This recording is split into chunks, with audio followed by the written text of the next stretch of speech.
दोस्तों नमस्कार। ये देखिए डीजल नलकूप की बोरिंग है। ये इसका पंप हाउस बना हुआ है और ये हौज बना है, हौज टैंक। ये खुली नाली है। इधर तरफ ये पेड़ पौधे लगे हुए हैं और इस तरफ भी देखिए दोस्तों खुली नाली है। और ये अभी धान की कटाई हुई है हार्वेस्टर मशीन से, और अभी आगे वो हार्वेस्टर मशीन चल भी रही है। धान की फसल की कटाई हो रही है दोस्तों। ये इसी ट्यूबवेल से सिंचाई होकर के धान उत्पादन किया गया था और अब कटाई मड़ाई का कार्य चल रहा है। दोस्तों उथले नलकूप की बोरिंग का सबसे बड़ा फ़ायदा ये है कि इसको जब चाहें आप तब चलाते हैं और जब चाहें तब आप बंद रखते हैं। और वो देखिए रोड है, रोड से थोड़ी ही दूर पे है। जैसा कि प्रायः हमारे द्वारा वीडियो में बताया जाता है कि उथले नलकूप की बोरिंग हमेशा जो है रोड के थोड़ा सा पास में कराने से अच्छा रहता है।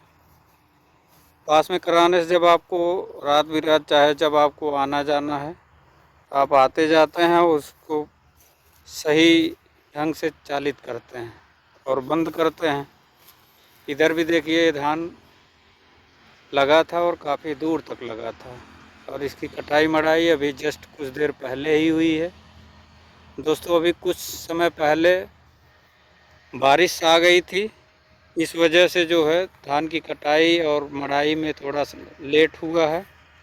लेकिन इसका एक फ़ायदा ये भी है कि इसी नमी पर इसकी जुताई करके और खाद और बीज डाल करके अपना अच्छी तरीके से इसको गेहूं लगा दिया जाएगा, जिससे जो अगली वाली सिंचाई है वो नहीं करनी पड़ेगी। इसका बेनिफिट यही है। इसमें किसान भाइयों को ध्यान देने की बात है कि जैसे ये नमी है, ये नमी सूखने ना पाए। नमी सूखने के पहले ही इसकी बढ़िया से जुताई कर लें, उसके पहले खाद का प्रबंध कर लें, बीज का प्रबंध कर लें, और जब नमी उचित मात्रा में सही आ जाए तो उसके बाद इसको अपना जुताई करके उसमें गेहूं का बीज डाल करके उसके पहले खाद वगैरह डाल करके खेत तैयार करने के बाद ही बीज डालें और बढ़िया ढंग से बुआई करके अपना गेहूं का उत्पादन करें। उसके बाद सही टाइम पे ही उसकी सिंचाई करें। पहली सिंचाई भी गेहूं की 21 दिन पे होती है, उसको ध्यान रख के 21 दिन के आसपास ही करना चाहिए। 21 दिन, 22 दिन, 24 दिन, 25 दिन। इसको करने से ये फ़ायदा रहेगा दोस्तों, आपको जो है जो एक सिंचाई करके आपको बुआई का कार्य करना था वो आपका कम हो गया। नुकसान तो हुआ है, मान के चलिए 20% धान नुकसान गया। परंतु इसका जो अगला फ़ायदा है, जैसा कि अभी हमने बताया, उसको आपको ध्यान करके उसी हिसाब से कर लेना है।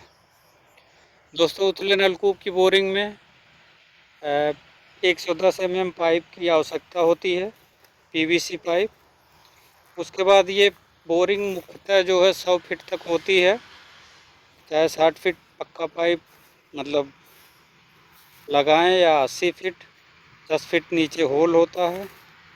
ये कैविटी बोरिंग होती है। दोस्तों कैविटी बोरिंग जो है उसमें नीचे उसका पाइप का मुंह खुला होता है और ड्रिलिंग का कार्य करने के बाद पाइप बढ़िया से जाम करके उसके बाद होल की सफाई करके फिर जो है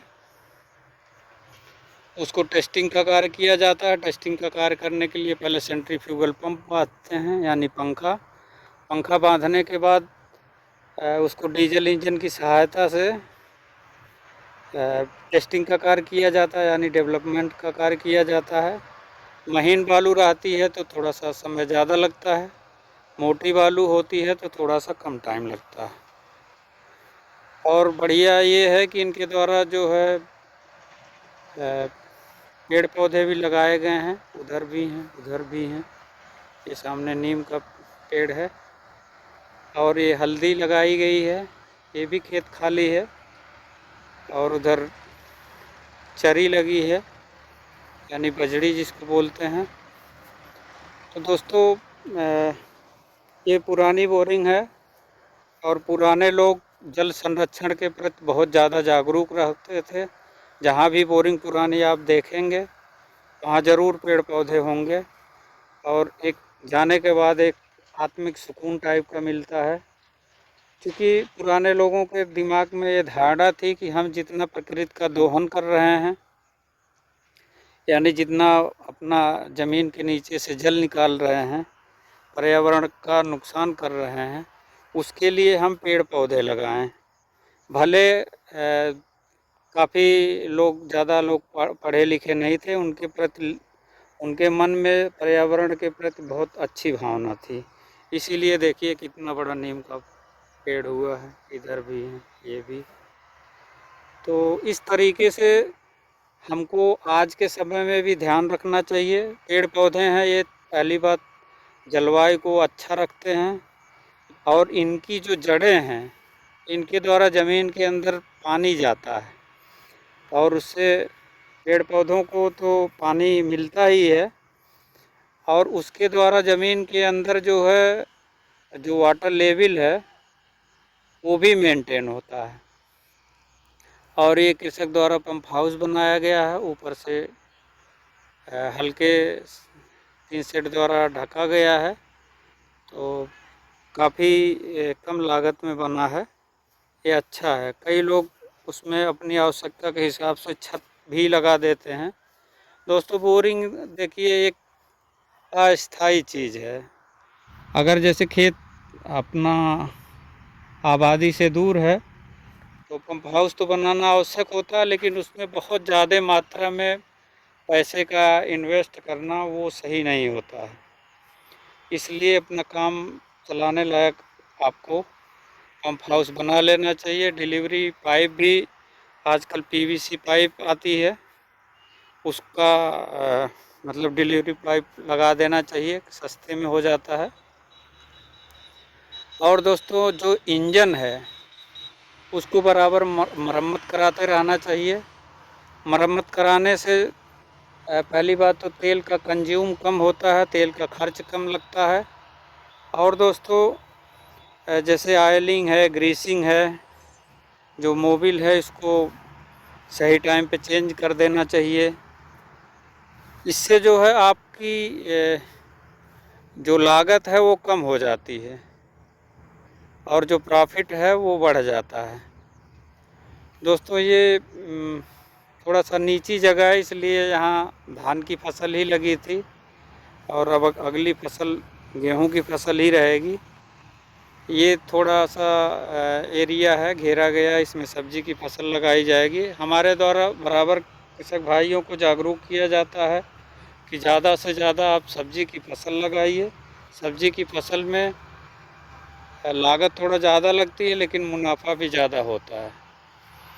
इस तरीके से इसकी तैयारी करके इसमें सब्जी बढ़िया से लगाएं। खेत का जो है बढ़िया नमी रहने पर ही बीज की बुआई करें, उसके बाद उसको बढ़ने दें, फिर सही टाइम पे उसको मार्केट में अपना बेचें, बिक्री करें और अच्छे उचित दाम पर बिक्री करें। और अपना जो खाने का खर्च भी है उसी से निकलता रहेगा। और इस वीडियो में इतना ही। चैनल का नाम है इंजीनियर 1977। चैनल को लाइक कीजिए, सब्सक्राइब कीजिए। जय हिंद, जय भारत, जय जवान, जय किसान, जय विज्ञान।